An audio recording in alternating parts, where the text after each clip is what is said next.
വ്യത്യസ്തമായി നാം വാഴ്ത്തപ്പെടട്ടെ. ഈ നല്ല സമയത്ത് ഓർത്ത് ദൈവത്തെ സ്തുതിക്കുകയും വാഴ്ത്തുകയും ചെയ്യുന്നു. വിവിധ സ്ഥലങ്ങളിൽ രാജ്യങ്ങളുമായിരുന്ന ദൈവത്തിന്റെ വചനം കേൾക്കുന്ന എല്ലാ പ്രിയപ്പെട്ടവർക്കും കർത്താവായ യേശു ക്രിസ്തുവിന്റെ വലിയ നാമത്തിൽ സ്നേഹവന്ദനം.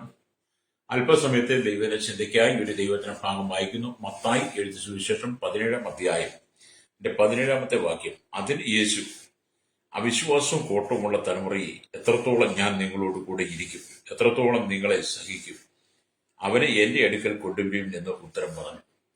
വളരെ അനുഗ്രഹിക്കപ്പെട്ട നല്ല തിരുവഴുത്താണ്. ഈ ദൈവത്തിന്റെ ഭാഗം ഞാൻ ഒരുപാട് തവണ ശുശ്രൂഷിച്ചിട്ടുണ്ട്. ഫേസ്ബുക്കിൽ ഒക്കെ ആയിട്ട് കിടപ്പുണ്ട്. ഇതിന്റെ മറ്റു ഭാഗങ്ങളാണെന്നുള്ളതേ ഉള്ളൂ എൻ്റെ ഏരിയ. അപ്പോൾ ഇതിൽ ഒരുപാട് മീറ്റിങ്ങുകൾ ഞാൻ ഈ ദൈവത്തിന് പ്രസംഗിച്ചിട്ടുണ്ട്. ഇന്ന് ഈ ദൈവത്തിന് പ്രസംഗിക്കുമ്പോൾ എനിക്ക് വളരെ സന്തോഷമാണ്.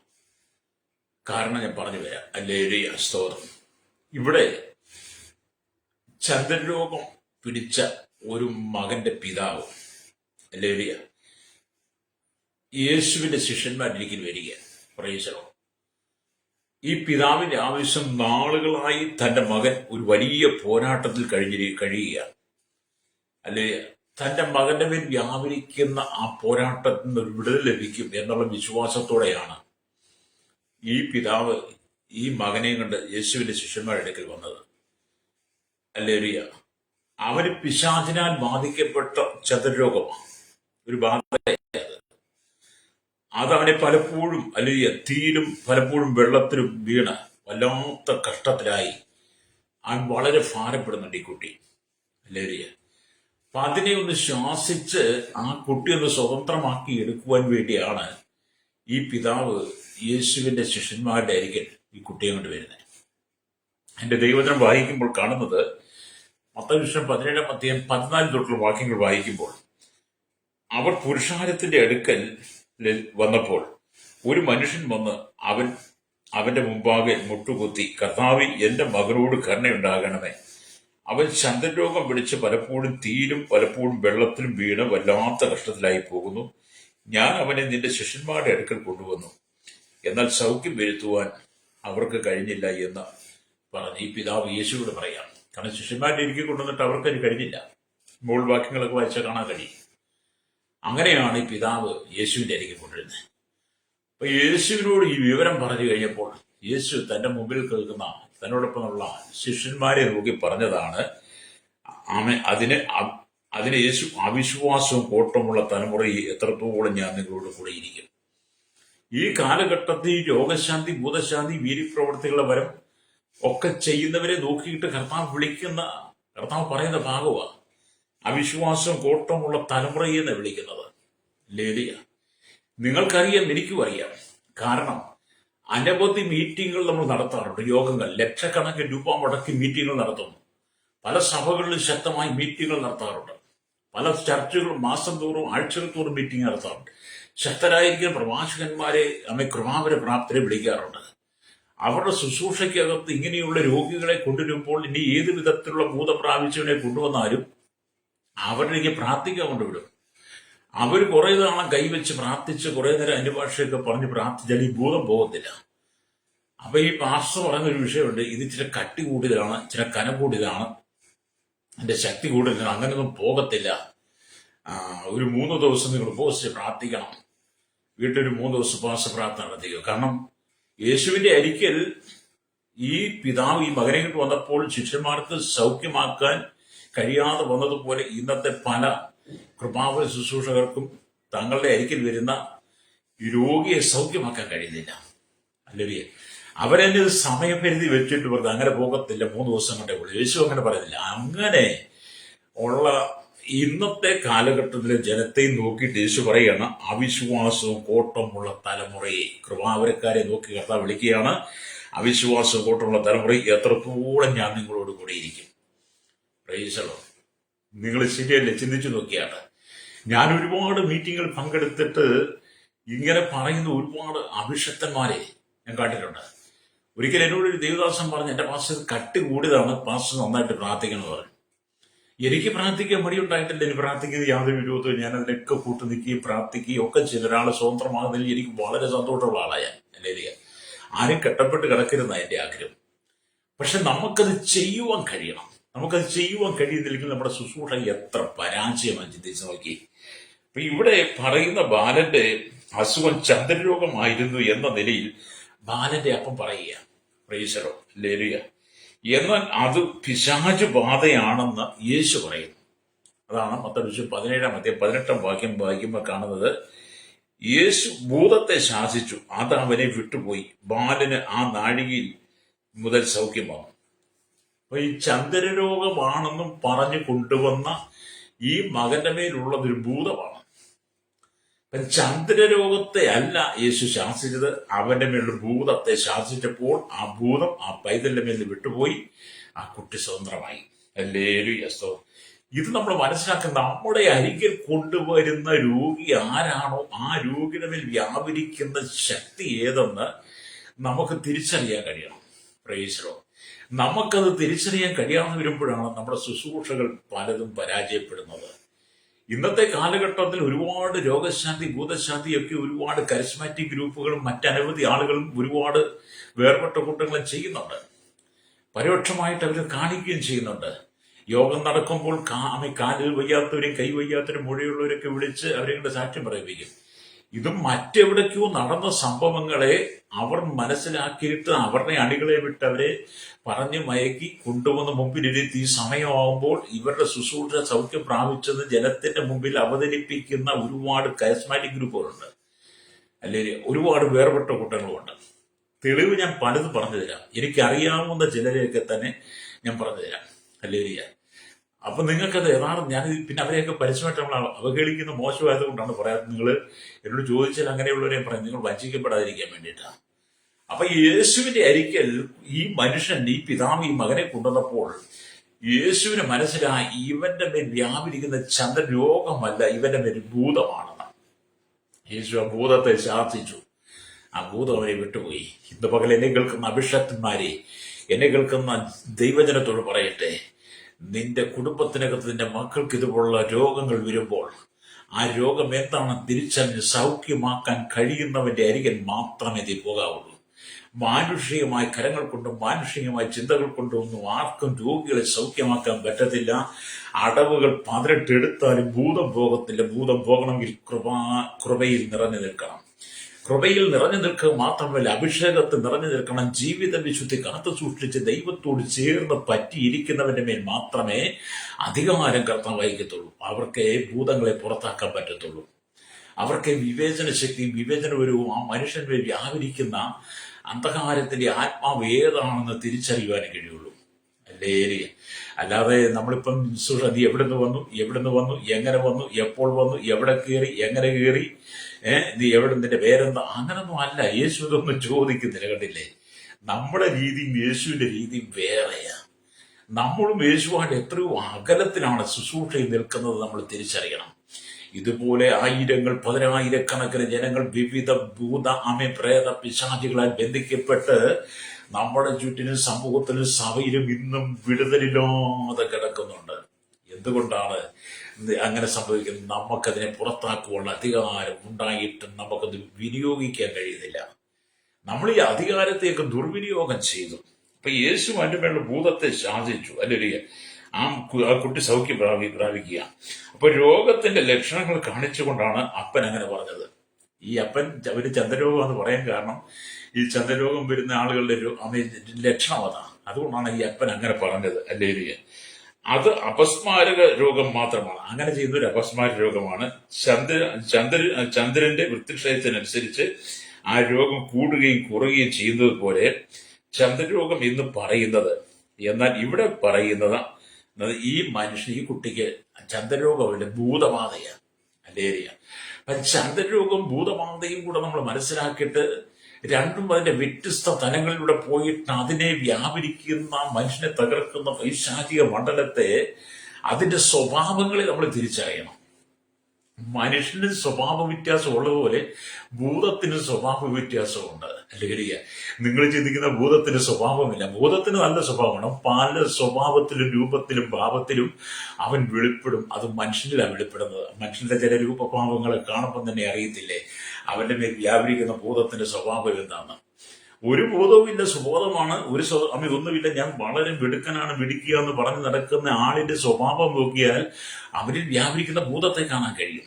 ഹല്ലേലൂയ, സ്തോത്രം. അപ്പൊ ഇവിടെ ഹല്ലേലൂയ, സ്തോത്രം, യേശു ആ മനുഷ്യനെ, ആ പിതാവിന്റെ കണ്ണുനീര്, വേദന, സങ്കടം ഒക്കെ കണ്ടിട്ട് ആ പിതാവിന്റെ മകനെ സൗഖ്യമാക്കുക. ഹല്ലേലൂയ. ഇത് തന്നെ മത്തായിയുടെ സുവിശേഷം 9:23 വായിച്ചാലും കാണാൻ കഴിയും. ഹല്ലേലൂയ. ഇവിടെ നമുക്ക് മനസ്സിലാക്കാൻ കഴിയുന്നത് അവനെ സ്തോത്രം, യേശു സൗഖ്യമാ. യേശുവും 3 ശിഷ്യന്മാരും രൂപാന്തരം കഴിഞ്ഞിട്ട് രൂപാന്തരം അരിയിൽ വെച്ച് ഇറങ്ങി വന്ന ഉടനെയാണ് ഈ ബാലനെ സൗഖ്യമാക്കിയത്. മറുരൂപം മലയിലെ യേശുവിന്റെ പ്രത്യക്ഷതയ്ക്ക് ശേഷം ഇറങ്ങി വന്നതിന് ശേഷമാണ് ഈ കുട്ടിയെ സൗഖ്യമാക്കുന്നത്. ഹല്ലേലൂയ, സ്തോത്രം. എന്ന് പറഞ്ഞാൽ ഹല്ലേലൂയ, ആ ബാലനെ സൗഖ്യമാക്കുവാൻ ആ ഒരു വൃഥാശ്രമം നടത്തിയതായി കാണുന്നു. ഹല്ലേലൂയ, സ്തോത്രം. ഹല്ലേലൂയ. ആ കുട്ടി സൗഖ്യമാക്കാൻ ശേഷം ഒരു വൃഥാശ്രമം നടത്തിയതായിട്ട് കാണുന്നു. എന്നാൽ യേശുവിന് ഹല്ലേലൂയ അതിന്റെ ആവശ്യം വന്നില്ല. കാരണം യേശു മറുരൂപം വലിയിൽ വെച്ച് ശിഷ്യന്മാർക്ക് പ്രത്യക്ഷമായി കഴിഞ്ഞ് ഇവനെന്റെ പ്രിയപുത്രൻ, ഇവനെ ഞാൻ പ്രസാദിച്ചിരിക്കുന്ന സ്വർഗം സംസാരിച്ച് യേശു ക്രിസ്തു അഭിഷേകത്തോടുകൂടി താപോർ മലയിൽ നിറങ്ങി, മറുരൂപ മലയിൽ നിറങ്ങി വന്ന ഉടനെയാണ് ഈ പൈതലിനെ കണ്ട് ഈ പിതാവ് വരുന്നത്. അപ്പൊ യേശുവിനുള്ള അധികാരം നമ്മൾ മനസ്സിലാക്കണം. എന്നെ കേൾക്കുന്ന മാതാപിതാക്കളെ, നിങ്ങൾ ഒരിക്കലെങ്കിലും ഒരു ദിവസമെങ്കിലും നിങ്ങൾ കർത്താവായ യേശു ക്രിസ്തുവിന്റെ താപോർ മലയിൽ, ആ മറുരൂപം മലയിൽ യേശു ഇരുന്നത് പോലെ ആ ദൈവ സാന്നിധ്യം നിങ്ങളൊന്ന് അനുഭവിക്കണം. രക്തം ചെയ്യും. മറുരൂപ മലയിൽ യേശുവിന് യേശുവിന് പിതാവ് പ്രത്യക്ഷമായതുപോലെ അവിടെ ഒരു രൂപാന്തരം നടന്നതുപോലെ തന്നെ നമ്മുടെ പ്രാർത്ഥനയ്ക്കകത്ത് അങ്ങനെ ഒരു അനുഭവം ഉണ്ടായാൽ ദൈവം നമ്മളെ ശുശ്രൂഷയുടെ രംഗത്ത് ശക്തിയോടെ മാനിക്കും. നമ്മളുടെ ശുശ്രൂഷ വെളിപ്പെടാതെ വരുമ്പോൾ യേശു ഇന്ന് നമ്മെ നോക്കി വിളിക്കും, അവിശ്വാസവും കോട്ടവുമുള്ള തലമുറയെ ഞാൻ എത്രത്തോളം നിങ്ങളോട് കൂടി ഇരിക്കും, എത്രത്തോളം നിങ്ങളെ സഹിക്കുമെന്ന് ഇന്നത്തെ കാലഘട്ടത്തിൽ കർത്താവ് ചോദിച്ചുകൊണ്ടിരിക്കുകയാണ്. ഹല്ലേലൂയ. അപ്പൊ ഇവിടെ സ്തോത്രം, തങ്ങൾക്ക് ബാലിനെ സൗഖ്യമാക്കാൻ കഴിയാതെ പോയി. എന്തുകൊണ്ടെന്നാൽ ശിഷ്യന്മാർ കർത്താവിനോട് ആരാഞ്ഞപ്പോൾ അവരുടെ അവിശ്വാസവും അവരുടെ അവിശ്വാസം പ്രാർത്ഥനക്കുറവുമാണ് ശിഷ്യന്മാർക്ക് അതിന് കഴിയാതെ പോയത്. ഹല്ലേലൂയ. അത് നമ്മുടെ ജീവിതത്തിൽ അവിശ്വാസവും പ്രാർത്ഥന ജീവിതം കുറഞ്ഞു പോയാൽ നമ്മുടെ മുമ്പിൽ കടന്നു വരുന്ന രോഗികൾക്ക് സൗഖ്യം കൊടുക്കുവാൻ നമുക്ക് കഴിയത്തില്ല. ശുശ്രൂഷകൻ എന്നുള്ള നിലയിൽ, ഒരു ദൈവദാസൻ, ദാസി എന്നുള്ള നിലയിൽ നാം എപ്പോഴും പ്രാർത്ഥനയിലും വിശ്വാസത്തിലും ഉറ്റിരിക്കണം. പ്രാർത്ഥന കുറഞ്ഞു പോകരുത്, വിശ്വാസം കുറഞ്ഞു പോകരുത്. ഭയഭക്തിയോടുകൂടി നിറഞ്ഞിരുന്ന് വിശുദ്ധയെ കാത്തു സൂക്ഷിച്ചുകൊണ്ട് വിശുദ്ധ ശരീരമാസം ഒരു ദൈവദാസിദാസന്റെ ദൈവം വിളിച്ച് വേറെ ശുശ്രൂഷയ്ക്കായി ഒരുക്കുന്ന ഒരു കർത്തൃദാസിദാസന്റെ ജീവിതം മുഴുവൻ വിശുദ്ധിയിലായിരിക്കണം.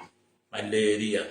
ദൈവഹിതമല്ലാത്ത അവിഹിത ബന്ധങ്ങളും അവിഹിതമായ ജീവിതങ്ങളും ദൈവം വെറുക്കുന്ന പാപസ്വഭാവങ്ങളും ഒന്നും ഒരു വിശ്വാസിയുടെ ജീവിതത്തിലേക്ക് പ്രവേശിക്കാൻ പാടില്ല. വീണ്ടെടുക്കപ്പെട്ട ദൈവത്തിന്റെ ദാസിയെ ഇന്ന് പകൽ ദൈവത്തിന്റെ ആത്മാവിനോട് പറയുന്ന ദൂത്, നീ കർത്താവായ യേശു ക്രിസ്തുവിന്റെ രക്തത്താൽ വീണ്ടെടുക്കപ്പെട്ട് കഴുകപ്പെട്ട് ശുദ്ധീകരണം പ്രാപിച്ചു കഴിഞ്ഞാൽ പിന്നെ നിന്റെ ജീവിതത്തിനകത്ത് ദൈവം വെറുക്കുന്ന പാപങ്ങൾ വരരുത്. മാനകുലത്തിന്റെ മുഴുവൻ പാപത്തിന് പരിഹാരമായി സ്വർഗ മഹിമകളെ വെടിഞ്ഞി താണ ഭൂമിയിലേക്ക് വന്ന യേശു കർത്താവ് മനുഷ്യന്റെ പാപങ്ങളെ മുഴുവൻ ഏറ്റെടുത്തിട്ട് നമുക്ക് വേണ്ടി ക്രൂശിൽ മരിച്ചടക്കപ്പെട്ട് ഉയർത്തെന്നിട്ട് സ്വർഗത്തിൽ പിതാവിന്റെ വലത്തുഭാഗത്ത് ഇരുന്ന് നമ്മുടെ മേൽ പരിശുദ്ധാത്മാവിനെ തന്നത്, നമ്മുടെ അധികാരത്തോടുകൂടി നിർത്തിയത് എന്തിനാണ്? നമ്മുടെ അരികിൽ വരുന്നവരെ സൗഖ്യമാക്കാൻ വേണ്ടിയിട്ടാണ്. നിങ്ങളുടെ അരികിൽ വരുന്ന ഏത് രോഗിയും ഏത് ഭൂതത്തെയും ശാസിക്കുവാനുള്ള അധികാരം കർത്താവ് നിങ്ങൾക്ക് തന്നിട്ടുണ്ട്. പക്ഷേ ആ അധികാരം നമ്മുടെ ഉള്ളിൽ വെളിപ്പെടണമെങ്കിൽ നമ്മുടെ ശരീരമാസകലം, ജീവിതമാസകലം, മനസ്സും ശരീരവും ഹൃദയവും നമ്മുടെ കണ്ണും ചെവിയും നോട്ടവും നമ്മുടെ നിരൂപണങ്ങളെല്ലാം വിശുദ്ധമായിരിക്കണം. ഹല്ലേലൂയ. അപ്പൊ ശിഷ്യന്മാരുടെ പ്രാർത്ഥനക്കുറവും അവിശ്വാസവും മുഖാന്തരം ഈ ചന്ദ്രരോഗം പിടിച്ച ആ മകനെ സൗഖ്യമാക്കുവാൻ കഴിഞ്ഞില്ല. മാത്രമല്ല അവന്റെ മേൽ ചന്ദ്രരോഗം ആ അപസ്മാര രോഗമാണോ അതോ ഭൂതമാണോ എന്ന് തിരിച്ചറിയാൻ പോലും ശിഷ്യന്മാർക്ക് കഴിഞ്ഞില്ല. ഇന്നും അതൊക്കെ തന്നെയല്ലേ നടക്കുന്നത്. ഇന്ന് പകൽ ദൈവത്തിന്റെ വചനത്തോട് ശക്തമായിട്ട് ഇടപെടുന്നത്. ഏതെങ്കിലും മാറാ രോഗത്തിൽ കടന്നു പോകുന്ന വ്യക്തിയാണെങ്കിൽ, ഏതെങ്കിലും മാരകമായ രോഗത്തിന്റെ അടിമയാണെങ്കിൽ, ഏതെങ്കിലും ദുർഭൂത ബന്ധനത്തിന്റെ അകപ്പെട്ട് വിടുതലില്ലാതെ കിടക്കുകയാണെങ്കിൽ, ഇന്ന് പകൽ പരിശുദ്ധാത്മാവ് പറയുന്ന ശക്തമായ ദൂത്, ആമീൻ, നിന്റെ ജീവിതത്തിനകത്ത് ഒരു വിടുതൽ നൽകുവാൻ ദൈവം ആഗ്രഹിക്കുകയാണ്. നിന്റെ അവിശ്വാസത്തെ നീക്കിക്കളഞ്ഞ്, അവിശ്വാസത്തെ മാറ്റിക്കളഞ്ഞ് വിശ്വാസത്തിൽ ഉറച്ചു നീ പ്രാർത്ഥനയിൽ മുന്നോട്ട് വരുന്നെങ്കിൽ കർത്താവിന്റെ കരം നിനക്ക് വേണ്ടി പ്രവർത്തിക്കും, രക്തം ചെയ്യും. അപ്പൊ നമ്മുടെ യേശു നമുക്ക് തന്നിരിക്കുന്ന അധികാരങ്ങൾക്ക് വെളിപ്പെടണം. ഹല്ലേലൂയ. വീണ്ടും ഇവിടെ നാം ദൈവത്തിന്റെ വചനം വായിക്കുമ്പോൾ കാണാൻ കഴിയുന്നത് മത്തായിയുടെ സുവിശേഷം 17-ാം അധ്യായം, ഹല്ലേലൂയ, 19 തൊട്ട് 21 വരെയുള്ള വാക്യങ്ങൾ വായിച്ചാൽ ഇങ്ങനെ കാണുന്നുണ്ട്.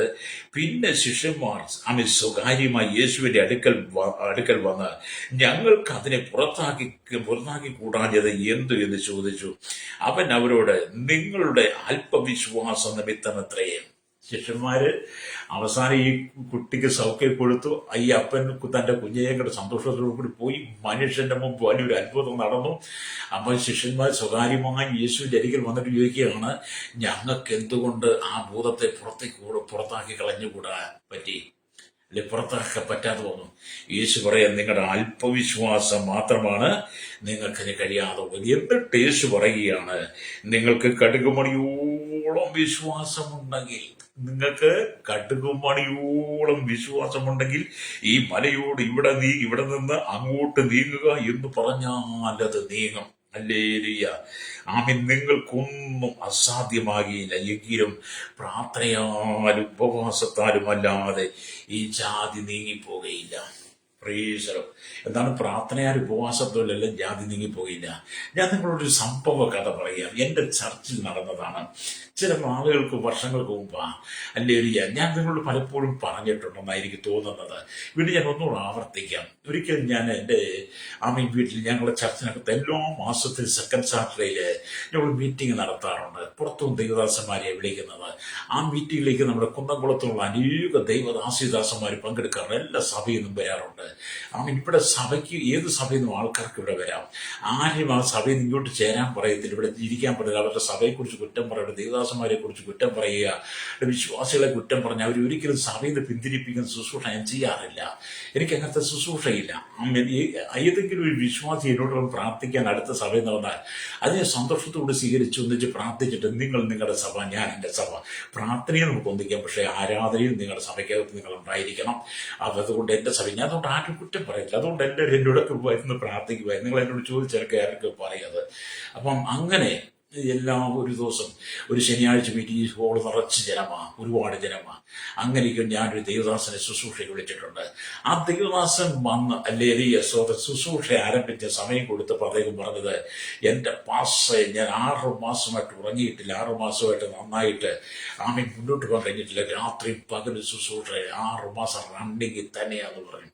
അപ്പോഴേ എനിക്ക് മനസ്സിലായി ഇന്നിവിടെ ഒന്നും നടക്കത്തില്ല. കാരണം പ്രാർത്ഥനയിൽ ഉപവാസമില്ലാതെ ഈ ഭൂതം ഒക്കെ ഉള്ളിടത്ത് എന്തോ ചെയ്യാനാ. ശുശ്രൂഷ തുടങ്ങി മുഖവരെയൊക്കെ പറഞ്ഞൊരു 10-25 മിനിറ്റ് അങ്ങ് വെറുതെ തട്ടി വിട്ടിട്ട് അവസാനം അദ്ദേഹത്തിന് ഒരു വാക്യം വായിക്കണം. ഹല്ലേലൂയ. ഒരു വാക്യം വായിക്കാൻ നേരിട്ട് അദ്ദേഹം കിടന്ന് വളരെ പെടാപ്പെട് വിടുകയാണ്, വളരെ കഷ്ടപ്പെടും. വാക്യം അദ്ദേഹത്തിന് മനസ്സിലുണ്ട്, ശുശ്രൂഷിക്കേണ്ട വചനം, പക്ഷേ അത് എവിടെ കിടക്കുന്നെന്ന് അറിയത്തില്ല. ഹല്ലേലൂയ. അദ്ദേഹം ശുശ്രൂഷിക്കാൻ ഒരുക്കുന്നത് തീമായിയുടെ മകനെ ബർത്തിമായിക്ക് ദൈവം കൊടുത്ത സൗഖ്യ കൂട്ടന്റെ കാഴ്ചയെക്കുറിച്ച്. പക്ഷേ ഈ 6 മാസം റണ്ണിയില്ലാന്ന് പറഞ്ഞ ഈ നിരന്തരമായിട്ട് ശുശ്രൂഷ ചെയ്യുന്ന ഭൂതശാന്തി, രോഗശാന്തി, വീര്യപ്രവൃത്തി ചെയ്യുന്ന പറഞ്ഞ ഈ ശക്തനായ പ്രവാചകന് ഈ വചനം ഇവിടെ കിടക്കുന്നറിയത്തില്ല. ആകെപ്പാടെ പരുങ്ങി, വിശ്വാസികളും പരുങ്ങി. ഞാനും അത് കണ്ട് മനസ്സിലാക്കിയിട്ട് ഞാൻ പറഞ്ഞു, പാസ്റ്റർ, ഞാൻ വചനം എടുത്ത് തരാം. ഹല്ലേലൂയ. ഞാൻ വചനത്തിന്റെ റെഫറൻസ് പറഞ്ഞ് വിശ്വാസികൾ വായിച്ച് എൻ്റെ പാസ്റ്റർ ഉറക്കമായതുകൊണ്ട്, പിന്നെ എന്തിനാണ് നീ ശുശ്രൂഷയ്ക്ക് പോകുന്നത്? നീ ശുശ്രൂഷ ചെയ്യുമ്പോൾ തന്നെ നിനക്ക് ആവശ്യമുള്ള ശരീര റെസ്റ്റ് നീ കൊടുക്കണം. ഉറങ്ങേണ്ട സമയത്ത് നീ ഉറങ്ങണം, ശുശ്രൂഷിക്കേണ്ട സമയത്ത് ശുശ്രൂഷയും, പ്രാർത്ഥിക്കേണ്ട സമയത്ത് പ്രാർത്ഥിക്കണം. വചനം ധ്യാനിക്കേണ്ട സമയത്ത് വചനം ധ്യാനിക്കണം. അല്ലാതെ 6 മാസം റണ്ണിങ് ആണെന്ന് പറഞ്ഞ് സഭകളിൽ കൂടി നീ മറ്റുള്ളവരെ ബുദ്ധിമുട്ടിക്കരുത്. 6 മാസം 4 മാസം നാട് 6 മാസം എന്നൊക്കെ പറഞ്ഞ ഒരു ദിവസം വന്നതിനോട് പറഞ്ഞതാണ്. മാസം, നാട്ടിൽ 6 മാസം, വീട്ടില് അല്ലെങ്കിൽ 6 മാസം. അങ്ങനെയൊക്കെ ഉള്ളവർക്കൊന്നും ഈ ഭൂതത്തെ ശാസിക്കാൻ കാരണം ഇവർക്ക് ഉപവസിക്കാനും പ്രാർത്ഥിക്കാനും സമയമില്ല. അതുകൊണ്ടാണ് യേശുക്രിസ്തു തന്റെ ശിഷ്യന്മാരോട് പറഞ്ഞത്, നിങ്ങളുടെ അല്പവിശ്വാസം എത്രയേ, ഈ മകനെ നിനക്ക് സൗഖ്യമാക്കാൻ കഴിയാതെ വന്നത്. കടുകുമണിയോടെ നിനക്ക് വിശ്വാസം ഉണ്ടായിരുന്നെങ്കിൽ, നിനക്ക് പ്രാർത്ഥന ഉണ്ടായിരുന്നെങ്കിൽ, ഉപവാസം ഉണ്ടായിരുന്നെങ്കിൽ, നിന്റെ അടുക്കൽ കൊണ്ടുവരുന്ന രോഗിയെ നീ കാണുമ്പോൾ തന്നെ അവന് ഭൂതമാണോ പ്രേതമാണോ ഏത് ബാധയാണെന്ന് നിനക്ക് വിവേചിച്ചറിഞ്ഞുകൊണ്ട് അതിനെ നിനക്ക് ശാസിക്കാൻ കഴിയുമായിരുന്നു. ഇന്ന് പകലിനെ കേൾക്കുന്ന മാതാപിതാക്കളെ, കെട്ടപ്പെട്ട് കിടക്കുന്ന അനേക ആയിരങ്ങൾ നമ്മുടെ ഇടയിലുണ്ട്. ബന്ധിക്കപ്പെട്ട് കിടക്കുന്ന അനവധി ആളുകളുണ്ട്. ശുശ്രൂഷയിൽ പരാജയമടഞ്ഞവരുണ്ട്.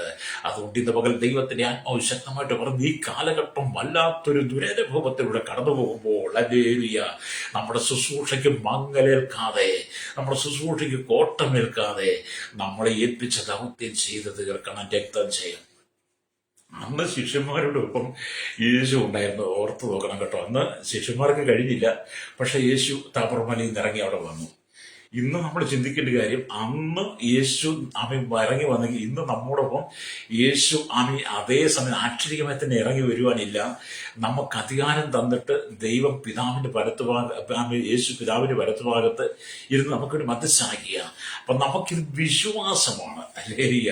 വിശ്വാസത്താൽ ഞാൻ യേശുവിന്റെ ശിഷ്യനാണ്, യേശുവിന്റെ ദാസനാണ്, എന്റെ മേൽ ഈ അധികാരം തന്നിട്ട് അതുകൊണ്ട് എന്റെ മുമ്പിൽ കടന്നു വരുന്ന രോഗിയെ എനിക്ക് സൗഖ്യമാക്കാൻ കഴിയുമെന്നുള്ള ദൃഢവിശ്വാസം, കട്ടുകുമണിയോടെ നമുക്ക് അവിശ്വാസം നമ്മൾ ഉള്ളിൽ നിറച്ചിട്ട് ഹല്ലേലൂയ പ്രാർത്ഥനയോടെ ഉപവാസത്തോടെ നീ ശുശ്രൂഷയ്ക്ക് ഒരുങ്ങിയാൽ ഇന്ന് വരെ നീ ചെയ്തിട്ടില്ലാത്ത ചില അസാധാരണമായ വീര്യപ്രവർത്തികളെ, ചില അസാധാരണമായ ശുശ്രൂഷകളെ ദൈവം നിന്നോട് ചെയ്യാൻ ആഗ്രഹിക്കുന്നത് പരിശുദ്ധാത്മാവിന്റെ പകൽ ചില ദൂതുകൾ ചില സഹോദരന്മാരുടെ ചില യുവാക്കന്മാരോട് പറയുകയാണ്. വീണ്ടെടുക്കപ്പെട്ട ദൈവമക്കളോട് പറയട്ടെ, നിന്റെ മേൽ ദൈവം ചില പ്രത്യേകമായ അധികാരത്തെ തരുവാൻ ആഗ്രഹിക്കുന്നു. നീ ഒരുക്കമുണ്ടെങ്കിൽ നിന്നിൽ കൂടെ ദൈവം ചിലതിനെയൊക്കെ തട്ടി ഉണർത്തും. രക്തം ചെയ്യും. നീ വിശ്വസിക്കുന്നെങ്കിൽ നീ കരമടിച്ച് ദൈവത്തെ ഒന്ന് സ്തുതിച്ചാട്ടല്ലേരിയ.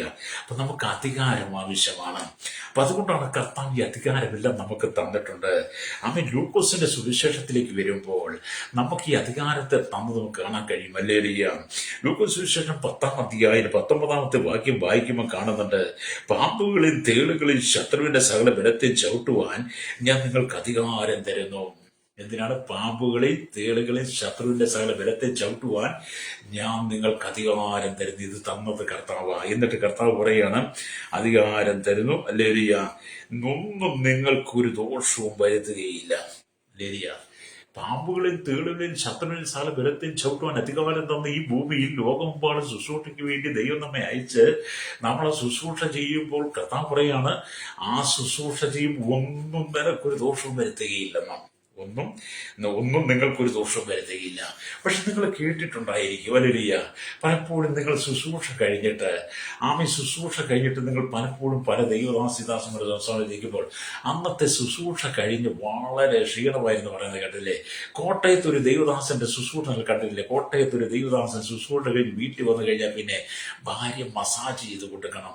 കൈയും കാലും പുറവും ശരീരവും എല്ലാം ഞെക്കി ഞെക്കി ഞെക്കി മസാജ് ചെയ്ത് കൊടുക്കണം. എന്താണെന്നറിയാവോ? ശുശ്രൂഷയ്ക്കകത്ത് അദ്ദേഹം ഭയങ്കര ക്ഷീണിതനായി മാറി.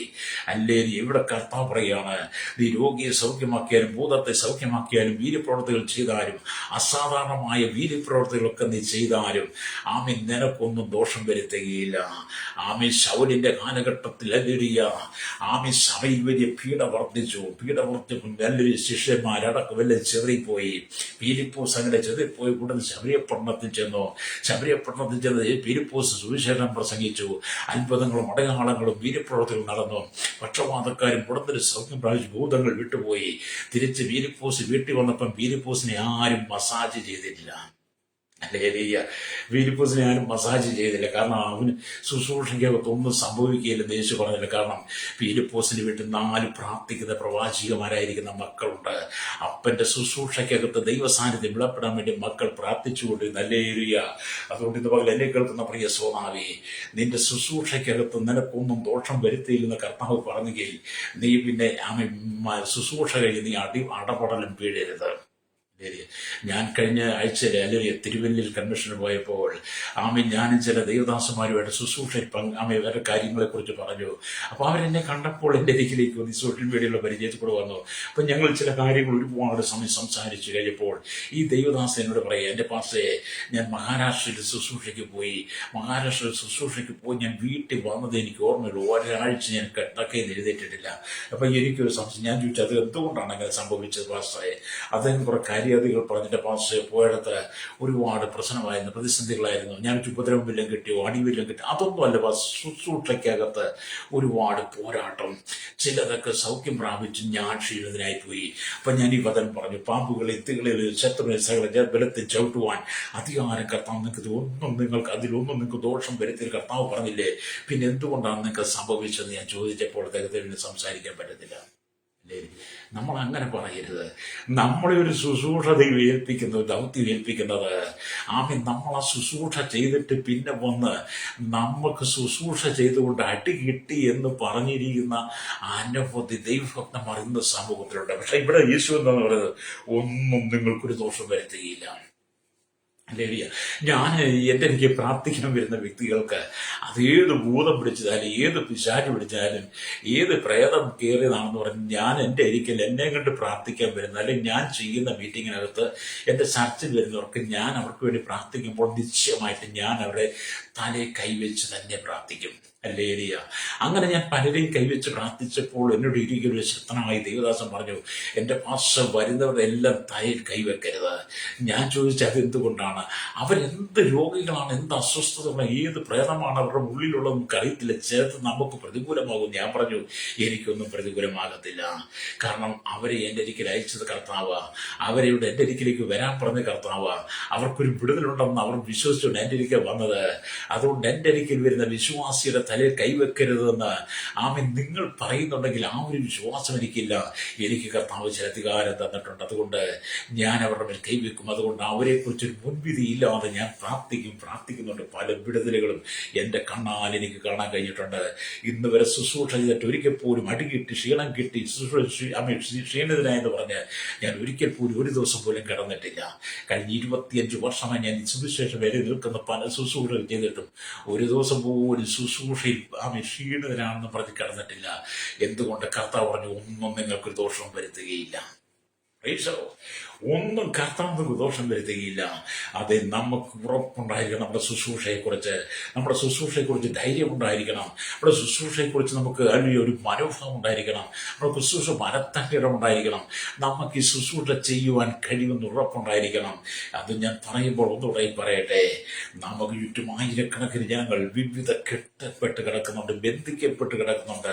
ദുർഭൂതബന്ധനങ്ങൾ, ദുർശക്തികൾ, ആഭിചാര, മന്ത്രവാദ, ഗൂഢോത്ര, ശുദ്രശക്തിയാൽ പലതിൻ്റെ ബന്ധനത്തെ കെട്ടപ്പെട്ട് കിടക്കുന്ന പല ശാപത്തിനും അടിമകളായി കിടക്കുന്ന പലരുമുണ്ട്. അവരെ വിടിവിക്കുവാൻ വേണ്ടിയാണ് ദൈവം നിന്നെ ശുശ്രൂഷ ഏൽപ്പിച്ചിരിക്കുന്നത്. നിന്നെ കർത്താവ് വിളിച്ചു വേർതിരിച്ചത് കേവലം ഒരു വിശ്വാസിയായി മാത്രം നീ ഇരിക്കുവാനല്ല സഹോദരി. നിന്നിലൂടെ കർത്താവിന് ചിലത് ചെയ്തെടുപ്പാനുണ്ട്. യേശു പിതാവിന്റെ വലത്തുഭാഗത്ത് നമുക്ക് വേണ്ടി മധ്യസ്ഥ അണയ്ക്കുന്നത് എന്തിനാണ്? നമ്മുടെ മേൽ അധികാരം ജ്വലിക്കുവാൻ വേണ്ടിയാണ്. ഹല്ലേലൂയ. നമ്മുടെ മേൽ അധികാരം ജ്വലിക്കണം. നമ്മൾ രോഗിക്ക് വേണ്ടി പ്രാർത്ഥിക്കുമ്പോൾ അത് നമ്മുടെ കർത്താവ് കാണുന്നുണ്ട്. നമ്മൾ രോഗിയുടെ മേൽ കൈവച്ച് പ്രാർത്ഥിക്കുമ്പോൾ യേശു അത് കാണുന്നുണ്ട്. അതുകൊണ്ട് എന്ത് ചെയ്യും? നമ്മുടെ ശുശ്രൂഷയിൽ ആ കൃപ ജ്വലിക്കാൻ വേണ്ടി യേശു പിതാവിന്റെ വലത്തുവാക്ക് മധ്യസ്ഥ ചെയ്ത് ഞാൻ ആ ദൈവദാസൻ പറഞ്ഞു, എന്നോട് പറഞ്ഞ ദൈവദാസൻ ആ കൈവച്ച് പ്രാർത്ഥിക്കും പറഞ്ഞ ദൈവദാസൻ പറഞ്ഞു, പക്ഷേ ഞാൻ എല്ലാവരും മേൽ ഞാൻ കൈവച്ച് പ്രാർത്ഥിക്കും. കാരണം ഞാൻ വിശ്വാസത്താൽ എൻ്റെ യേശുവിൽ വിശ്വസിച്ചത് കൊണ്ട്, യേശുവിനെ ഞാൻ വിശ്വസിക്കുന്ന എനിക്ക് ശുശ്രൂഷ ചെയ്യാൻ പറ്റുമെന്നുള്ള ഉറപ്പും ദൃഢതയും വിശ്വാസവും എൻ്റെ ഉള്ളിലുള്ളത് കൊണ്ട്, ഞാൻ അതിനുവേണ്ടി പ്രാർത്ഥിക്കുന്നതുകൊണ്ടും ഉപവസിക്കുന്നതുകൊണ്ടും ഒക്കെ എനിക്ക് ഉറപ്പാണ്. ഞാനൊരു രോഗിയുടെ മേൽ കൈവച്ചാൽ ആ രോഗിയുടെ രോഗം എൻ്റെ മേൽ പ്രവേശിക്കത്തില്ല. ഞാൻ അത് കാരണം അടിമേടിക്കത്തില്ല. എൻ്റെ മേലുള്ള അഭിഷേകം ആ രോഗിയുടെ മേൽ ഇറങ്ങും. ആ രോഗി സൗഖ്യം പ്രാപിക്കുന്നു ഉറപ്പുള്ളത് കൊണ്ടാണ് ഞാൻ ഈ ശുശ്രൂഷ ചെയ്യുന്നത്. ഹല്ലേലൂയ എന്ന് ഞാൻ ആ ദൈവദാസ പറഞ്ഞു. ഇനി മേലാൽ നിങ്ങൾ അങ്ങനെ കാര്യങ്ങൾ സംസാരിക്കരുത്. നിങ്ങളെക്കുറിച്ച് കർത്താവിന് പ്രതീക്ഷയുണ്ടെന്ന് രക്തം ചെയ്യും. ഹല്ലേലൂയ. എന്നെ കേൾക്കുന്ന മാതാപിതാക്കളെ ഞാൻ പറയട്ടെ, യേശുവിന്റെ ശിഷ്യന്മാരായിരിക്കും ഹല്ലേലൂയ സ്തോത്രം. ആമേൻ സ്തോത്രം. ഈ പിതാവ് തന്റെ മകനെ കൊണ്ട് വന്നപ്പോൾ അവർക്കതിനെ പുറത്താക്കാൻ കഴിഞ്ഞില്ല. എന്നാൽ മറുകലിൽ നിറങ്ങി വന്ന യേശു ശുശ്രൂഷ ചെയ്ത് ശുശ്രൂഷ ചെയ്ത് കഴിഞ്ഞപ്പോൾ തന്റെ മുമ്പിൽ നിൽക്കുന്ന ശിഷ്യന്മാരെ നോക്കി വിളിച്ച്, അവിശ്വാസവും കോട്ടവുമുള്ള തലമുറയെ, ഞാൻ എത്രത്തോളം നിങ്ങളോട് കൂടിയിരിക്കും, എത്രത്തോളം നിങ്ങളെ സഹിക്കും? ഇത് നമ്മളോട് ചോദിക്കുന്നതല്ലേ? അതെ, ആമേ, നിങ്ങൾ നോക്ക്, ലോകത്തിലേക്ക് നോക്ക്, ചുറ്റുവട്ടത്തെ സഭയിലേക്ക് നോക്ക്, എത്രമാത്രം ജനമാണ് ആമേ കെട്ടപ്പെട്ട് കിടക്കുന്നത്. അവരെ അഴിക്കുവാൻ നമുക്ക് കഴിയുന്നില്ല, അവരെ വിടിവിക്കുക കഴിയുന്നില്ല, ബന്ധനത്തെ അവരെ പുറത്തു കൊണ്ടുപോകാൻ കഴിയുന്നില്ലെങ്കിൽ നമ്മുടെ ശുശ്രൂഷയിൽ എന്തൊക്കെയോ പരാജയം, നമ്മുടെ ആത്മീയതത്തിൽ എന്തൊക്കെയോ പരാജയം, ജീവിത വിശുദ്ധിക്കകത്ത് എന്തൊക്കെയോ പരാജയങ്ങൾ സംഭവിച്ചിരിക്കുന്നു. അവയെ നാം തിരിച്ചറിഞ്ഞ് മടങ്ങി വന്ന്, കർത്താവേ, എന്നെ ശുശ്രൂഷ ഏൽപ്പിക്കണമേ, എനിക്ക് ശുശ്രൂഷയെ കൃപ നൽകണമേ, അഭിഷേകമേ പകരണമേ, ഭയപ്പെട്ടു പോകാതെ, ഒരു ഭീരുവായി നിന്ന് ശുശ്രൂഷിക്കാതെ, അധൈര്യപ്പെട്ടു പോകാതെ ശുശ്രൂഷ ചെയ്യുവാനുള്ള കൃപ തരണമേന്ന് നാം ദൈവത്തിനെ പ്രാർത്ഥിച്ചാൽ ദൈവം അത്ഭുതം ചെയ്യും.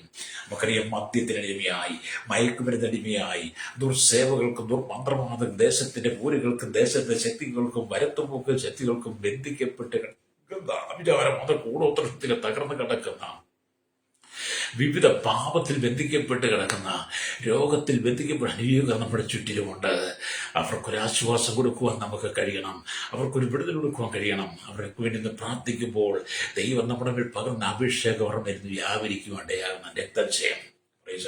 അതിന് ജീവിതത്തിൽ വിശുദ്ധി നിൽക്കണം. അല്ലേരിയ വിശുദ്ധിയാണ് വിശുദ്ധി. പിന്നെ പ്രാർത്ഥന, ഉപവാസം, ഇതൊക്കെ ദൈവത്തോട് ചേർന്ന് ചെയ്യണം. അല്ലേരിയ ഈ വിശ്വാസിക്ക് ഈ ലോക ചിന്തകൾ മാറ്റിവെക്കണം. വിശ്വാസി ഒരു ദൈവദാസിദാസൻ ലോകത്തിലെ ചിന്തകളും ലോകത്തിന്റെ മോഹങ്ങളും ലോകത്തിന്റെ ആഗ്രഹങ്ങളും ഇവിടുത്തെ ധനസുഖങ്ങളും ഇവിടുത്തെ ദിവ്യാഗ്രഹവും മാത്രമല്ല ഇവിടുത്തെ അധികാരവും രാഷ്ട്രീയവും ഒക്കെ നമ്മൾ മാറ്റിവെച്ചിട്ട് കർത്താവിന്റെ അധികാരത്തിൽ നിൽക്കണം. അല്ലേരിയ യേശു പറഞ്ഞ, പാപ്പുകളിൽ തികളുകളിൽ ശത്രുവിന്റെ സകല ബലത്തിലും ചവിട്ടുവാൻ ഞാൻ നിങ്ങൾക്ക് അധികാരം തരുന്നു, ഒന്നും നിങ്ങൾക്ക് ഒരു ദോഷവും വരുത്തുകയില്ല. എങ്കിലും ഭൂതങ്ങൾ നിങ്ങൾക്ക് കീഴടങ്ങുന്നതിലല്ല. കഥ പറയാനെങ്കിലും ഭൂതങ്ങൾ നിങ്ങൾക്ക് കീഴടങ്ങുന്നതിലല്ല. പിന്നെ എന്നിട്ട് യേശു പറയുന്നത്, നിങ്ങളൊക്കെ സ്വർഗത്തിൽ എഴുതിയിരിക്കുന്നതിനാൽ അത്രയേ സന്തോഷിപ്പീൻ. അല്ലേരിയ നമ്മുടെ ശുശ്രൂഷയിൽ ഭൂതങ്ങൾ നമുക്ക് കീഴടങ്ങുന്നെങ്കിൽ, രോഗികൾ സൗഖ്യം പ്രാപിക്കുന്നെങ്കിൽ അതിന്റെ കാരണം സ്വർഗത്തിൽ നമ്മുടെ പേരെഴുതിയത് കൊണ്ടാണ്. അല്ലേരിയ പാപത്താൻ നിറയപ്പെട്ട് ശാപത്താൻ നിറയപ്പെട്ട് ഈ ലോകത്തിന്റെ അന്ധകാര വ്യാപാര മണ്ഡലങ്ങളിൽ പാരമ്പര്യ ശക്തികൾ അകപ്പെട്ട് ഈ സകല ദുഷ്പ്രവൃത്തി ജീവിച്ച് എന്നെ നിങ്ങളെ ദൈവം വിളിച്ചു വേർതിരിച്ച് നമ്മുടെ പേര് സ്വർഗത്തിൽ എഴുതിയിരിക്കുന്നത് കൊണ്ട്, നമ്മുടെ പേര് സ്വർഗത്തിലെ ജീവപുസ്തകത്തിലുള്ളത് കൊണ്ട് കർത്താവ് നമ്മളുടെ എല്ലാ ശുശ്രൂഷകളും ചെയ്യിപ്പിക്കും. അല്ലേരിയ അപ്പം നിങ്ങൾക്ക് കഥ പറയുന്നത്, ഭൂതങ്ങൾ നിങ്ങൾക്ക് കീഴടങ്ങിയത് കൊണ്ടല്ല, നിങ്ങളുടെ പേര് സ്വർഗത്തിൽ എഴുതിയിരിക്കുന്നതിനാലത്രേ. അത് കേൾക്കുന്നുണ്ട്, നമ്മുടെ പേര് സ്വർഗത്തിലുണ്ടോ എന്ന് നമ്മൾ തിരിച്ചറിയണം. പ്രൈസലോ. അല്ലേരിയ നമ്മുടെ പേര് സ്വർഗത്തിലില്ലെങ്കിൽ നമ്മുടെ ശുശ്രൂഷ അമ്പേ പരാജയപ്പെടുമെന്ന്.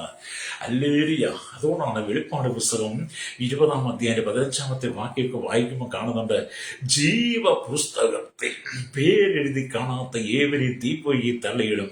അപ്പോൾ ഒരു മനുഷ്യൻ രക്ഷിക്കപ്പെടുമ്പോൾ, ഒരു മനുഷ്യൻ യേശുവിനെ ഹൃദയം കൊണ്ട് സ്വീകരിക്കുമ്പോൾ, കർത്താവിനോട് ഹൃദയം കൊടുക്കുമ്പോൾ, ജീവിതത്തിന്റെ പാപക്കറകളെ വിശ്വാസത്താൽ ഏറ്റുപറഞ്ഞ് യേശുവിന്റെ രക്തത്താൽ കഴുകൽ പ്രാപിക്കും, ശുദ്ധീകരണം പ്രാപിക്കുമ്പോൾ, കർത്താവ് നമ്മുടെ രക്ഷകനായി നമ്മുടെ ഹൃദയത്തിലേക്ക് വരുമ്പോൾ, നമ്മൾ അവന്റെ മകനായി മകളായി മാറുമ്പോൾ നമ്മുടെ പേര് ജീവന്റെ പുസ്തകത്തിൽ എഴുതിച്ചേരും. നമ്മുടെ പേര് ജീവന്റെ പുസ്തകത്തിൽ എഴുതിച്ചേർന്ന് കർത്താവ് പറയുകയാണ്, നീ ഭൂലോകത്തിലൊക്കെയും പോയി സകല സൃഷ്ടിയോട് സുവിശേഷം പ്രസംഗിക്കണം. അങ്ങനെ നമ്മൾ സുവിശേഷം പ്രസംഗിച്ച് ചെല്ലുമ്പോൾ ഇതുപോലെ വലിയ ഭൂതം പ്രാപിച്ച പലരെയും നമ്മുടെ മുമ്പിൽ പലരും കൊണ്ടുവരും. അവർക്ക് വേണ്ടി നാം പ്രാർത്ഥിക്കുമ്പോൾ ആ മനുഷ്യൻ സൗഖ്യമാക്കണമെങ്കിൽ നമ്മുടെ പേര് സ്വർഗത്തിൽ എഴുതിയിരിക്കുന്നുള്ള വിശ്വാസം നമുക്കുണ്ടായിരിക്കണം. രക്തം ചെയ്യും. വലിയ വചനം അങ്ങനെയല്ലേ? നിങ്ങൾ അങ്ങനെ വായിക്കാറുണ്ടല്ലോ അല്ലേ? അങ്ങനെയൊക്കെ തന്നെയാ. അപ്പൊ നമുക്ക് കർത്താവുമായിട്ട് നമ്മളൊരു ബന്ധം സ്ഥാപിച്ചാൽ, യേശുക്രിസ്തുവായിട്ട് നമ്മൾ ബന്ധം സ്ഥാപിച്ചാൽ, അല്ലേ, ആ ശുശ്രൂഷയ്ക്ക് വേണ്ടി നമ്മളൊന്ന് ഫലമേൽപ്പി നമ്മളൊന്ന് കൊടുത്തു കഴിഞ്ഞാൽ പിന്നെ നമ്മൾ ലോകത്തിലേക്ക് പോകരുത്. പിന്നെ ലോകക്കാരോടൊപ്പം നമ്മൾ സംസാരിക്കാനോ ലോകക്കാരോടൊപ്പം ജീവിക്കാനോ ഒന്നും ഒരുങ്ങരുത്. എന്നാൽ നമുക്ക് എല്ലാവരെയും വേണം, പക്ഷെ ലോകം നമ്മുടെ ഉള്ളിൽ പ്രവേശിക്കരുത്. ലോകം നമ്മുടെ ഉള്ളിൽ, ലോകമോഹങ്ങൾ പ്രവേശിക്കരുത്. അതുകൊണ്ടാണ് യോഹന്നാൻ ലേഖനം എഴുതുമ്പോൾ പറഞ്ഞിട്ടുണ്ട്, നിങ്ങൾ ലോകത്തിലുള്ളതിനെ സ്നേഹിക്കരുതെന്നാണ്. അല്ലേ? നിങ്ങൾ ഈ ലോകത്തിൽ ജീവിക്കുന്നവരാണ്, ലോകക്കാരോടൊപ്പം ജീവിക്കുന്നവരാണ്, ലോകക്കാരോട് സംസാരിക്കുന്നവരാണെങ്കിൽ പോലും നിങ്ങൾ ലോകത്തെയും ലോകത്തിലുള്ളതിനെ സ്നേഹിക്കരുത്. നിങ്ങൾ ഇവരോടൊപ്പം എല്ലാം നടന്നാലും ജീവിച്ചാലും സംസാരിച്ചാലും നിങ്ങളുടെ ആഗ്രഹം മുഴുവൻ സ്വർഗത്തിലെ ദൈവത്തിനുള്ളതായിരിക്കണം. ഹല്ലേലൂയ, രക്തജയം. അതുകൊണ്ട് എന്നെ കേൾക്കുന്ന സഹോദരങ്ങളെ, ഒരു വലിയ ശുശ്രൂഷയ്ക്ക് വേണ്ടി ദൈവം ചിലരെ എഴുന്നേൽപ്പിക്കാൻ പോവുക. വലിയൊരു കൊയ്ത്തിന് ശുശ്രൂഷയ്ക്ക് വേണ്ടി ദൈവം ചിലരെ എഴുന്നേൽപ്പിക്കാൻ പോവുക. ലോകത്തിലേക്ക് നോക്കിയെങ്കിൽ വിളഞ്ഞു കിടക്കുന്ന പാമി വയലുകൾ പോലെ, വിളഞ്ഞു കിടക്കുന്ന വയലുകൾ പോലെ, വിളഞ്ഞു കിടക്കുന്ന പാടങ്ങൾ പോലെ ലോകം മുഴുവൻ വിളഞ്ഞു കിടക്കുകയാണ്. മനുഷ്യൻ പാപത്തിന്റെ പാപത്തിന്റെ പടുകുഴിയിൽ വീണ് കിടക്കുമ്പോൾ ഈ ജനത്തെ അത് വിടിവിച്ചുകൊണ്ടത് കൊയ്തെടുക്കുവാൻ, പാപത്തിന്റെ ജനത്തെ വേർതിരിച്ചെടുക്കുവാൻ ദൈവം നമുക്ക് ചില അധികാരം തന്നിട്ടുണ്ട്. ഹല്ലേലൂയ. അധികാരത്തെ നാം കൃത്യമായിട്ട് ചെയ്യണം. യേശു വരാൻ സമയമായി, നമ്മുടെ കർത്താവ് വരാന് സമയമായെന്നേ, നമ്മുടെ കർത്താവ് വരെ സമയമായി. അതുകൊണ്ട് ഞാൻ പറയട്ടെ, ക്രൈസ്തവ സംഭവത്തിൽ പറയട്ടെ, വിശ്വാസത്തിൽ ഉറച്ചു നിൽക്കുക. പീഡകൾ വർദ്ധിക്കുന്നു, ഉപദ്രവങ്ങൾ വർദ്ധിക്കുന്നു. കഴിഞ്ഞ ദിവസം നമ്മൾ കണ്ടില്ല, ഒഡീഷയില് കഴിഞ്ഞ ഞായറാഴ്ച ഒരു വീട്ടിൽ പ്രാർത്ഥന നടക്കുമ്പോൾ 40-40 പേര് കടന്നു വന്നിട്ട് ഒരു ദൈവദാസനെ പിടിച്ച് വളരെ വണ്ടി കൊണ്ട് അടിച്ച് മൃഗീയമായി പരിക്കേൽപ്പിച്ചിട്ട് അവിടുന്ന് പിടിച്ചു കെട്ടി മരത്തിൽ കെട്ടിയിട്ടിട്ട് ചാണകം തീറ്റിച്ച് നിങ്ങൾ കണ്ടില്ലേ? അല്ലേ? അത്രമാത്രം ക്രൂരത ദൈവത്തിന്റെ അവിഷത്തകൾക്ക് നേരെ ഉണ്ടായിക്കൊണ്ടിരിക്കുന്ന കാലഘട്ടത്തിൽ നാം പ്രാർത്ഥനയിലേക്ക്, ഉപവാസത്തിലേക്ക് മടങ്ങി വരണം. ഹല്ലേലൂയ. ശുശ്രൂഷ അവസാനിച്ചിട്ടില്ല, ശുശ്രൂഷ തീർന്നിട്ടില്ല. ദൈവരാജ്യത്തിന്റെ മഹത്വം വരെ ശുശ്രൂഷ പര്യവസാനിച്ചിട്ടില്ല സഹോദര. കർത്താവിന്റെ വരവ് ഏത് സമയം നമുക്കറിയില്ല, നിന്റെ മരണം എപ്പോഴാണെന്ന് നിനക്കറിയില്ല. അതുകൊണ്ട് നമ്മുടെ ശുശ്രൂഷ അവസാനിച്ചിട്ട് ജീവൻ പോകണം. ഹല്ലേലൂയ. ഈ ശുശ്രൂഷ ചെയ്യുവാൻ വിശുദ്ധിയെ കാത്തു സൂക്ഷിക്കണം. ജീവൻ പോകണം. ഈ ശുശ്രൂഷ ചെയ്യുവാൻ ദൃഢതയോടുകൂടി, ഉറപ്പോടുകൂടി, ചങ്കുറ്റത്തോടുകൂടി ഞാൻ യേശുവിന്റെ ശിഷ്യനാണ്, യേശുവിന്റെ ദൗത്യമാണ് ചെയ്യുന്നത് എന്ന് പറയത്തക്ക നിലയിൽ നമ്മുടെ ശുശ്രൂഷയ്ക്കകത്ത് ദൈവകൃപ നിറയപ്പെടണം. ഹല്ലേലൂയ. അതാണ് ദൈവത്തിനൊക്കെയാണ് പറയുന്നത്. വീണ്ടും നമ്മൾ ദൈവത്തിന് പിശാചിനെ തുരത്തണമെങ്കിൽ നിങ്ങൾക്ക് ശക്തിയും പരിശുദ്ധാത്മാവിന്റെ അഗ്നിയും നിങ്ങൾക്ക് ആവശ്യമാണ്. അല്ലെ? പിശാചിനെ തുരത്തണമെങ്കിൽ 2 കാര്യം നമുക്ക് വേണം. ഒന്ന്, ദൈവവചനത്തെ ശക്തി നമ്മളിൽ ഉണ്ടായിരിക്കണം. ദൈവവചനത്തിന്റെ ശക്തി ഉണ്ടായിരിക്കണം. രണ്ടാമത്തെ കാര്യം പരിശുദ്ധാത്മാവിന്റെ അഗ്നി ഉണ്ടായിരിക്കണം.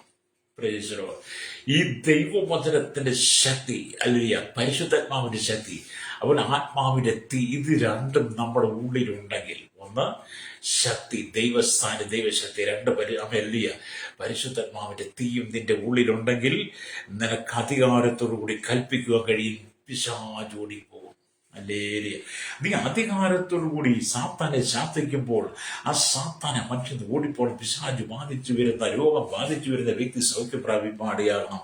അതുകൊണ്ട് എന്നെ കേൾക്കുന്ന മനുഷ്യനെ, നിങ്ങൾ അധികാരത്തോട് കൽപ്പിക്കുമ്പോൾ ഏത് ജാതി പിശാച് ഓടിപ്പോകും. എന്നാൽ ആ ശക്തിയെ പ്രാപിക്കുവാൻ ഒരേ ഒരു വഴിയാണുള്ളത്. അത് തന്നെയാണ് ഉപവാസവും പ്രാർത്ഥനയും. ഈ ശക്തി, ഈ നമുക്ക് മുമ്പിൽ വരുന്ന വ്യക്തികളുടെ മേൽ വ്യാപരിക്കുന്ന അന്ധവിശ്വാസത്തെ, അനാചാരത്തെ, ദുർബോധ ശക്തികളെ ശാസിക്കാൻ ഒരേ ഒരു വഴി, ആ വഴിയാണ് യേശു പറഞ്ഞത്. ഉപവാസത്താലും പ്രാർത്ഥനയാലും അല്ലാതെ ജാതി നീങ്ങിപ്പോകുകയില്ലെന്ന് പറഞ്ഞത്. ഹല്ലേലൂയ, സ്തോത്രം. അതിനെ ശീലമാക്കിക്കൊണ്ട് ദൈവിക സാന്നിധ്യത്തെ നിങ്ങൾക്ക് എപ്പോഴും ഉണരുവാൻ കഴിയണം. ഹല്ലേലൂയ. നിങ്ങൾ അതുകൊണ്ട് ദൈവിക സാന്നിധ്യം എപ്പോഴും നിറഞ്ഞു നിൽക്കണം. ഒരു ഭക്തനെ സംബന്ധിച്ചിടത്തോളം, ഒരു ക്രൈസ്തവനെ സംബന്ധിച്ചിടത്തോളം എപ്പോഴും നമ്മൾ ദൈവ സാന്നിധ്യത്തിന്റെ നിറവിലായിരിക്കണം. അതുകൊണ്ടാണ് സങ്കീർത്തനക്കാരൻ 90-ാം സങ്കീർത്തനം എഴുതിയപ്പോൾ, 91-ാം സങ്കീർത്തനം എഴുതിയപ്പോൾ ഇങ്ങനെ പറഞ്ഞത്. എന്താണ് 91-ാം സങ്കീർത്തനം 1-ാം വാക്യം? അത്യുന്നതന്റെ മറവിൽ വസിക്കുകയും സർവശക്തന്റെ നിഴലിൽ പാർക്കുകയും ചെയ്യുന്നവൻ.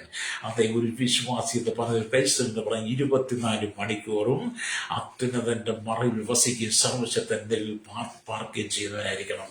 ഇടത്തോട്ടോ വലത്തോട്ടോ മാറാൻ പാടില്ല.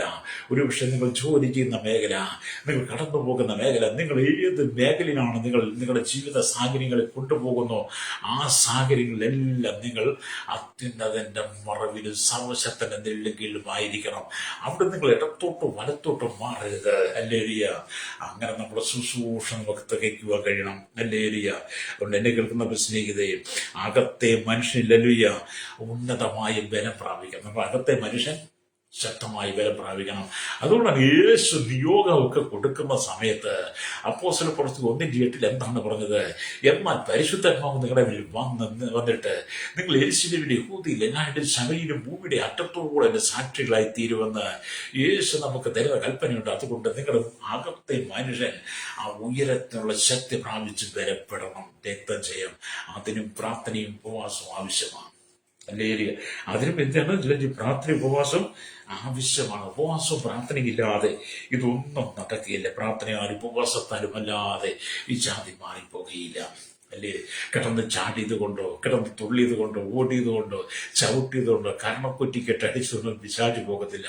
കഴിഞ്ഞ ദിവസം നിങ്ങൾ ചില ശുശ്രൂഷല്ലേ, ചില വ്യക്തികളെ കാലും മട്ടയ്ക്ക് അടിക്കുന്നു, ചില ചവിട്ടുന്നു, ചില അവൻ തൊഴിക്കുന്നു, അവൻ ചില പുറത്ത് എന്തെല്ലാം കാമിച്ച ഈ കാലം കൊണ്ട് ഭയങ്കരമായിട്ട് ഇടിക്കുന്നു, അവൻ എന്ന പല കാര്യങ്ങളാണ് ചെയ്യുന്നത്.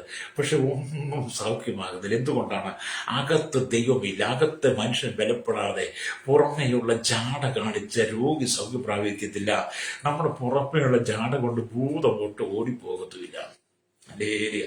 ഭൂതത്തിന്മേൽ അധികാരം വേണമെങ്കിൽ പ്രാർത്ഥന ഉപവാസം ആവശ്യമാണ്. ഹല്ലേലൂയ.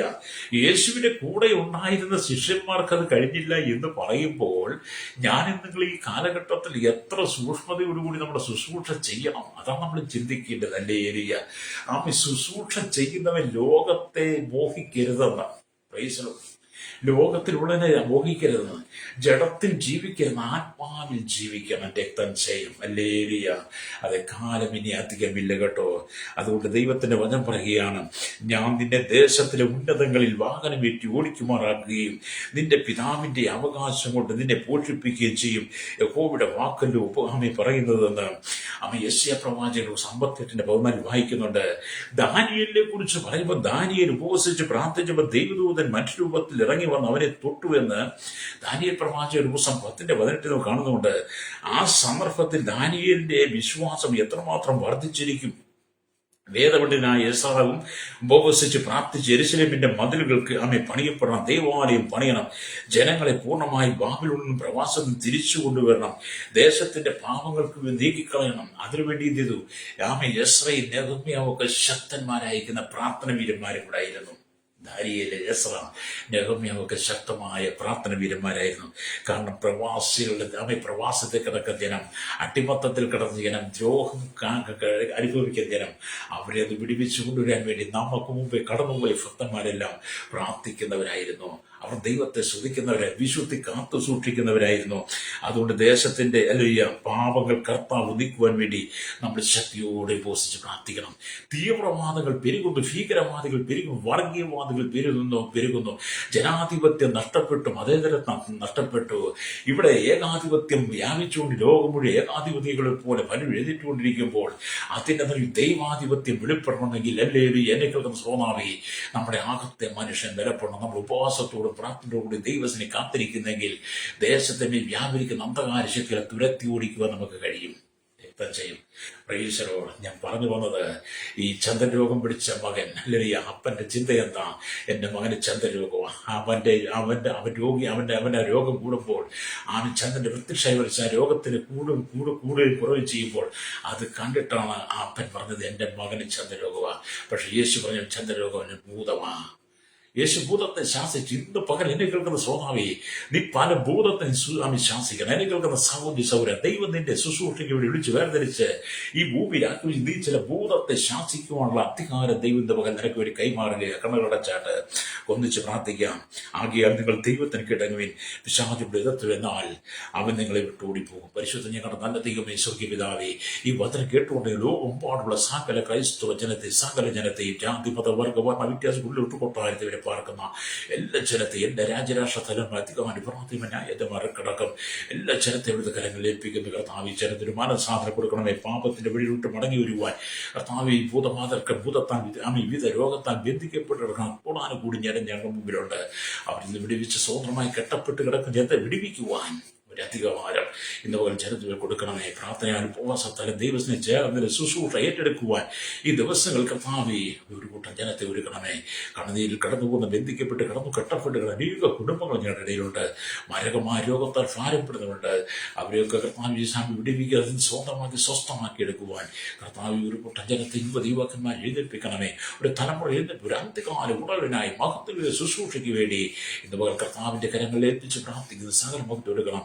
യേശുവിന്റെ നാമത്തിൽ തന്നെ. ആമേൻ, ആമേൻ, ആമേൻ.